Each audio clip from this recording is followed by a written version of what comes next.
وروسته له هغې چې افغان کرکټ لوبډلې په 2024 کال د کرکټ شلوریز نړیوال جام کې استرالیا ته ماتې ورکړه، د هیواد د نورو ولایتونو سربیره بلخ کې هم ګڼ شمېر مشرانو، ځوانانو او د کرکټ مینوالو د دغه بري د ویاړ په پار یو لړ مراسم ونیول او د اته غوره لوبډلو ترمنځ د افغان لوبډلې بری ونمانځه. په دې مراسمو کې قومي مشرانو، ځوانانو، د کرکټ مینوالو ګډون کړی و او د افغان لوبډلې په بریاوو او د دوی د لږ وخت کرکټ او ډیرو لاسته راوړنو او همداراز د استرالیا لوبډلې د ماتولو په تړاو یې خپل نظرونه داسې څرګند کړل.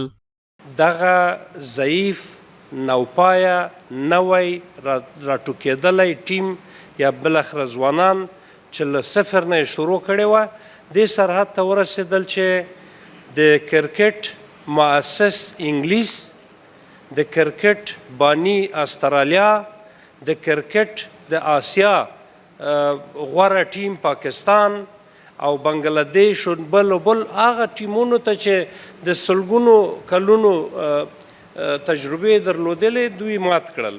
نو ستاسې د دې دغه نه برنامې نه چې مو د کرکټ ټیم د بریا په افتخار مو جوړه کړې ده، ډېره مننه. کور مو ودان. نو اوس داسې وخت را رسېدلی چې 5 بجې 4 بجې ورته له خوبه راپاڅېږو او ورته ګورو، ځکه دا زمونږ شوق دی. نو همدا رقم په ټیم باندې ویاړو، موږ ته هر لوبغاړی ارزښت لري، هر یو موږ ته د مشر په وینا د یو امپراتور، د یو باچا ارزښت لري، نو موږ یې هم احترام کوو. ورته مهال د مزار شریف ښار ګڼ شمېر د کرکټ مینوال ځوانان د افغان لوبډلې په بریا خوښ دي او خپل د مبارکۍ پیغامونه او احساسات له ملي ټلویزیون سره داسې شریکوي. د کرکټ لوبه ګټمه، د نړۍ به کپ راوړمه، زه بچی د ابدال یم، دا یقین لرم په ځان، زه افغان یم افغان، زه افغان یم افغان. افغانستان په لومړي ځل یو ډېرې سترې قوي لوبډلې ته استرالیا ته په T20 2024 کې په کوارټر فاینل کې ماته ورکړه. دا ستره بریا دی د افغانستان ټول ولس مبارک وي. Bizlere maşallah 3-4 yerde cemlenşimiz var. Bir 30 nefere yakın maşallah her yerde cemlenşimiz var. Televizyonlar koyulan. Meksiyol out olanlar zaman bir hoşluk. Ondan sonra otarından sonra nebi keçalarından sonra bir hoşluk. Maşallah çok esasatımızı bilir, kontrol edilmedik maşallah şu an. همه مبارکباد ایتون. برای تمام ملت افغانستان تبریک میگویم. بازی که افغانستان به مقابل استرالیا انجام داد و پیروز شد.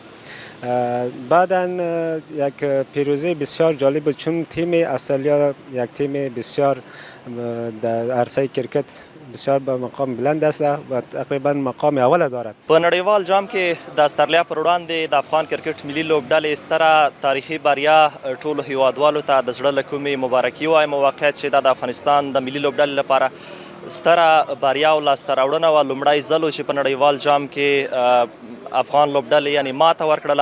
د بلخ کرکټ مسؤلین د افغان لوبډلې له بري وروسته په جوړو شوو مراسمو کې وویل ملي لوبډله ډېرې هڅونې ته اړتیا لري او باید ډېر څه ورته وشي. بلخوا بیا دولتي مسؤلین کرکټ د مینې او ورورولۍ لوبه یادوي. دوی په دولتونو غږ وکړ چې لوبې دې د سیاست کار نه ګرځوي. دا خو ډېر د ویاړ او افتخار ځای ده چې افغانستان ټیم او دغسې یو قوي ټیم ته چې په کراتو دوی د موږ د سیریز وعدې راکړې وې بیرته یې لغوه کړې وې. نو دا ډېر د خوشحالۍ او د ویاړ ځای ده چې نو موږ باید ښې غټ پروګرام جوړ کړی وای، یو جشن هم جوړ کړی وای، خو دغه داسې یو دم برابر کړو. یو دغه بلخ کرکټرانو هغه بعضې مخور سپین ږیري او مسؤلین هم راوغوښتل او داسې یو پروګرام برابر کړو د استرالیا د ټیم د ماتېدو په ویاړ باندې. نو استرالیا هغه ټیم دی چې د 500 ورځو نړیوال جام کې افغانستان ته ډېره تاریخي ماته ورکړه، ناممکنه لوبه یې ممکنه کړه، لکه نن چې افغانانو ناممکنه لوبه ممکنه کړه، دوی هم داسې لوبه کړې وه.